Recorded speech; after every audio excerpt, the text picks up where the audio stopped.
ഒരു narcissistic personality എന്താണെന്നും അവരോട് ഇടപെടുന്ന വിക്ടിം എടുക്കേണ്ട നിലപാടുകളെക്കുറിച്ചുമാണ് കഴിഞ്ഞ 2 വീഡിയോകളിലായിട്ട് നമ്മൾ കണ്ടത്. എന്നാൽ ഇനി ഈ വിക്ടിമിൻ്റെ ഹീലിംഗ് ജേർണിയെക്കുറിച്ച് ഡിസ്കസ് ചെയ്യേണ്ടതുണ്ട്. കാരണം ഈ വിക്ടിമാകുന്ന ആൾക്കാർ അനുഭവിക്കുന്ന ശാരീരിക മാനസിക പ്രശ്നങ്ങൾ എന്താണെന്ന് മനസ്സിലാക്കി എങ്കിൽ മാത്രമേ അത് പരിഹരിക്കാൻ സാധിക്കത്തുള്ളൂ. അത് ശരിയായ ഒരു പഠനം ആവശ്യമുണ്ട്. ഒരു നാർസിസിസ്റ്റിക് പേഴ്സണാലിറ്റി ചെറിയ കാര്യങ്ങൾ പോലും അസ്വസ്ഥരാകുമെന്ന് നമുക്കറിയാം. അവരെങ്ങനെ പ്രതികരിക്കുമെന്ന് ആർക്കും പ്രെഡിക്റ്റ് ചെയ്യാൻ കഴിയില്ല. അൺപ്രഡിക്റ്റബിളായിട്ടുള്ള അവരുടെ ഈ പെരുമാറ്റം അവരോട് ഇടപെടുന്ന ആളുകളിൽ വലിയ പ്രതിസന്ധികൾ സൃഷ്ടിക്കും. ഇവർ ആളുകളെ ചവിട്ടിത്താഴ്ത്തുന്നത് വഴക്ക് കൂടിയിട്ടോ പ്രകടമായ ചില പ്രശ്നങ്ങൾ സൃഷ്ടിച്ചുകൊണ്ട് തന്നെ ആവണമെന്നില്ല. ചില ഉപദേശങ്ങളായിട്ടും ചില തമാശകളായിട്ടും ഒക്കെ കാര്യങ്ങൾ അവതരിപ്പിച്ച് കൂടെയുള്ള ആളെ വിക്ടിമിനെ ചവിട്ടിത്താഴ്ത്തിയെന്ന് വരാം. അവിടെ അവർ ഒരു സറ്റിൽ ക്രിറ്റിസിസമാണ് ഉപയോഗിക്കുന്നത്. ഉദാഹരണമായി, നീ ഇതെങ്കിലും ഒന്ന് നന്നായിട്ട് ചെയ്തല്ലോ.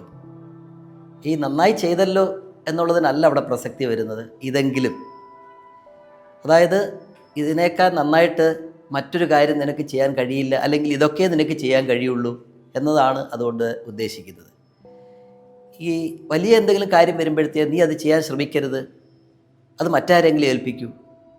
ചിലപ്പോൾ കമ്പാരിസൺ ആയിരിക്കും. നീ നിൻ്റെ സഹോദരിയെ നോക്കൂ, ചേച്ചിയെ നോക്കൂ, അവരെത്ര മനോഹരമായിട്ടത് ചെയ്തിരിക്കുന്നു, നിൻ്റെ സെലക്ഷൻ ശരിയല്ല.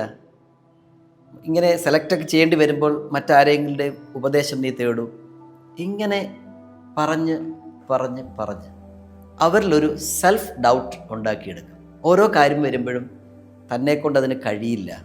സെൽഫ് കോൺഫിഡൻസ് അവരിൽ നിന്ന് കുറേശ്ശെയായിട്ട് ചോർന്നു പോകുന്നു എന്ന് നമുക്ക് കാണാൻ സാധിക്കും. ഈ പെരുമാറ്റം മുന്നോട്ട് പൊയ്ക്കൊണ്ടിരിക്കുമ്പോഴത്തേക്ക് ഈ വിക്ടിം വിചാരിക്കുകയാണ് തൻ്റെ തന്നെ എന്തെങ്കിലും കുഴപ്പം കൊണ്ടായിരിക്കുമോ ഇത്. അതുകൊണ്ട് വിക്ടിം എന്നാൽ ഇതൊന്ന് കറക്റ്റ് ചെയ്തേക്കാമെന്ന് വിചാരിച്ച് അദ്ദേഹം എന്താണോ ക്രിട്ടിസൈസ് ചെയ്യുന്നത് അത് പരമാവധി ശ്രദ്ധയോടെ കരുതലോടെ അവർ തിരുത്താൻ ശ്രമിക്കും. എന്നാൽ എന്താണോ തിരുത്തുന്നത് ആ തിരുത്തിയത് തന്നെ വീണ്ടും അവർ ക്രിട്ടിസൈസ് ചെയ്യും, തിരുത്തിയത് നെഗറ്റീവാകും. അതുകൊണ്ട് തന്നെ അത് ഏത് നിലപാടെടുക്കണമെന്ന കൺഫ്യൂഷൻ ഈ വിക്ടിമിനുണ്ടാവുകയാണ്. പോസിറ്റീവായിട്ടുള്ളത് ഏത്, നെഗറ്റീവായിട്ട് എങ്ങനെ ഉള്ളത് ഏത് എന്നറിയാൻ പറ്റുന്നില്ല. എന്ത് ചെയ്താലും കുറ്റമാണ്. ഇങ്ങനെ കുറേ അങ്ങോട്ട് മുന്നോട്ട് പോയി കഴിയുമ്പോഴാണ് മനസ്സിലാകുന്നത് താനൊരു അപകടത്തിൽ പെട്ടിരിക്കുന്നു. ഇത് മനസ്സിലാക്കാൻ അല്പസമയം എടുത്തു എന്ന് വരാം. ഏതൊരു ജീവിയും ഒരു അപകടത്തിൽ പെട്ട് കഴിയുമ്പോഴത്തേക്ക് ഒന്നുകിൽ അത് ഫൈറ്റ് ചെയ്യും, അല്ലെങ്കിൽ അത് ഫ്ലൈറ്റ് ചെയ്യും. ഫൈറ്റ് ഓർ ഫ്ലൈറ്റ് മോഡ്, ഇതിലേതെങ്കിലും സെലക്ട് ചെയ്യും. ഇവിടെയും അത് തന്നെ സംഭവിക്കുന്നുണ്ട്. സാധാരണ ഒരു മനുഷ്യനെ സംബന്ധിച്ചിടത്തോളം അവർക്ക് പ്രതിസന്ധികൾ വരുമ്പോഴത്തേക്ക് ഒന്നീ ഫൈറ്റ് ചെയ്ത് അല്ലെങ്കിൽ ഫ്ലൈറ്റ് അവിടെ നിന്നും മാറി ആ സന്ദർഭത്തെ അതിജീവിക്കുമെങ്കിൽ ഈ അതിജീവനം വിക്ടിമാകുന്ന ആളിന് സംഭവിക്കുന്നില്ല എന്നുള്ളതാണ് ഇവിടുത്തെ പ്രത്യേകത. ഉദാഹരണമായി, ഒരു പട്ടി കടിക്കാൻ വരികയാണെങ്കിൽ പെട്ടെന്ന് ഒരു കല്ലെടുത്തു, ഒരു കമ്പെടുത്തു, ഒന്ന് ഷൗട്ട് ചെയ്തു, അതുമായിട്ട് ഒരു ഫൈറ്റിൽ ഏർപ്പെടാനായിരിക്കും ഒരാൾ ശ്രമിക്കുന്നത്.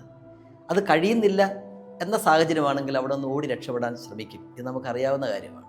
എന്നാൽ ഇത് തന്നെയാണ് അപകടത്തിലായി എന്ന് വിചാരിക്കുന്ന വിക്ടിം ശ്രമിക്കുന്നത്. അവരാദ്യം ഫൈറ്റ് ചെയ്ത് നോക്കും, അയാൾ പറയുന്നതിന് മറുപടി പറഞ്ഞ് നോക്കും, എതിർത്ത് നിന്ന് നോക്കും, ദേഷ്യപ്പെട്ട് നോക്കും. ഈ ചെറുത്ത് നിൽപ്പുകളൊക്കെ ആക്രോശമായിട്ടും ചിലപ്പോൾ ചില ചീത്തവാക്കുകൾ പറയുന്നതായിട്ടും ഒക്കെയാണ് നമ്മൾ കാണുന്നത്. ഇതെല്ലാം ഒരർത്ഥത്തിൽ അയാളുടെ ഫൈറ്റാണ്, അല്ലെങ്കിൽ അയാൾക്ക് അവിടെ നിലനിൽപ്പില്ല, പിടിച്ചു നിൽക്കാൻ കഴിയില്ല. ഈ ഒരു മോഡ് അവർ സെലക്ട് ചെയ്യുന്നത് കൊണ്ട് കേൾവിക്കാരായിട്ടുള്ള നാട്ടുകാരാണെങ്കിലും ബന്ധുക്കളൊക്കെ ആണെങ്കിലും ഈ വിക്ടിമായിട്ടാകുന്ന ആളിനെ മോശക്കാരാക്കുകയാണ്.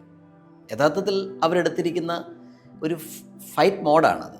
വിക്ടിമിനെ ഒരു വഴക്കാളിയായിട്ടും ഇതുപോലെ നല്ലൊരു ചെറുപ്പക്കാരനോടോ അല്ലെ ചെറുപ്പക്കാരിയോടോ അല്ലെ ഒരു കൂട്ടുകാരനോടോ കൂട്ടുകാരിയോടോ ഇത്ര മോശമായിട്ട് പെരുമാറുന്ന ഒരു ആളായിട്ടായിരിക്കും വിക്ടിമിനെ എല്ലാവരും ചിത്രീകരിക്കുന്നത്.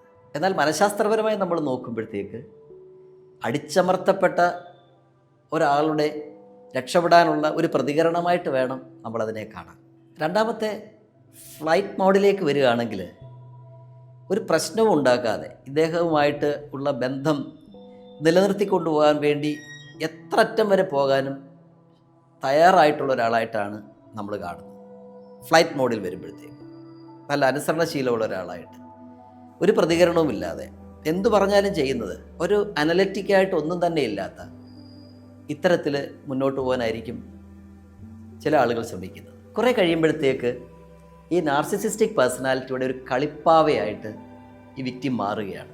ഒന്നിനും കൊള്ളാത്ത ഒരാളായിട്ട്, ഒരു പ്രതികരണശേഷിയും ഇല്ലാത്ത ഒരാളായിട്ട് അദ്ദേഹം മാറിക്കഴിഞ്ഞിട്ടുണ്ടാവും. ഇതിലൂടെ അവരുടെ വ്യക്തിത്വം നഷ്ടമായിട്ടുണ്ടാവും. ഒരു വിക്ടിം ഇങ്ങനെ ഒരു നാർസിസിസ്റ്റിക് പേഴ്സണാലിറ്റിയുമായിട്ട് ഇടപെടുന്ന സന്ദർഭങ്ങളിലൊക്കെ വളരെ പ്രധാനപ്പെട്ട ഒരു കാര്യമുണ്ട്. അവരുടെ ശരീരം, അവരുടെ മനസ്സ് ഒബ്സർവ് ചെയ്യണം.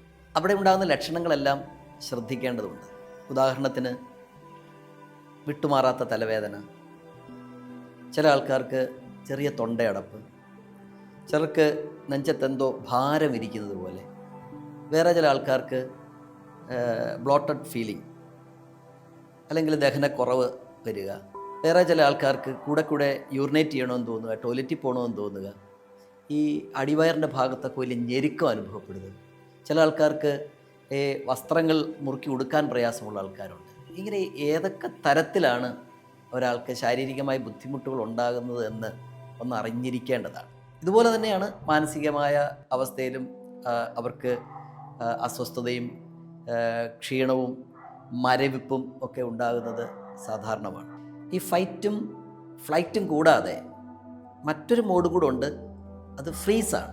ഡിസസോസിയേറ്റഡ് ആവുക, ഡിസ്കണക്റ്റഡ് ആവുക, കുറേ നേരത്തേക്ക് സിസ്റ്റം ഷട്ട് ഡൗൺ ആയി പോകുന്ന ഒരവസ്ഥയാണിത്. ഈ അവസരത്തിൽ ആ മന്ദത കൊണ്ട് താൻ എന്താണ് ചെയ്യുന്നതെന്നോ തനിക്കുണ്ടാകുന്ന അനുഭവങ്ങൾ എന്താണെന്നോ ഒന്നും അറിയാൻ പറ്റാതെ ആയിരിക്കുന്ന ഒരവസ്ഥ. ഒരു സാധാരണ മനുഷ്യരെ സംബന്ധിച്ചിടത്തോളം അത് ഫൈറ്റാണെങ്കിലും ഫ്ലൈറ്റ് ഫ്രീസ് ആണെങ്കിലും അധികം താമസിയാതെ അത് അവരുടെ അവസ്ഥ റിട്രെയിൻ ചെയ്യും, എല്ലാം കണക്റ്റഡ് ആവും, സാധാരണ അവസ്ഥയിലേക്ക് മടങ്ങി വരും. നാം മനസ്സിലാക്കേണ്ടത് ഈ നാർസിസിസ്റ്റിക് പേഴ്സണാലിറ്റിയുമായിട്ട് ഇടപെടുന്ന ആളിന് അത്ര പെട്ടെന്ന് മടങ്ങി വരാൻ കഴിയില്ല. നാർസിസിസ്റ്റിക് പേഴ്സണാലിറ്റിയുടെ നിരന്തരമായ അൺപ്രഡിക്റ്റബിളായിട്ടുള്ള പെരുമാറ്റം കൊണ്ട് ഒരു റിലാക്സേഷനും ഇല്ലാതെ എപ്പോഴും അസ്വസ്ഥരായിരിക്കേണ്ടി വരുന്ന ഒരു സ്ഥിതിയാണ് വിക്ടിമിനുണ്ടാവുന്നത്. ഇവിടെയാണ് ഹീലിങ്ങിൻ്റെ പ്രസക്തി.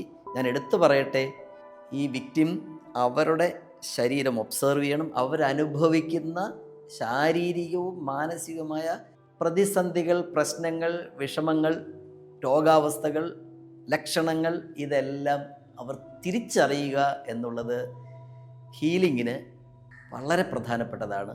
കൂടുതൽ ഹീലിംഗ് സാധ്യതകളുമായിട്ട് അടുത്ത വീഡിയോയിൽ നമുക്ക് കാണാം. Thank you. നമസ്തേ.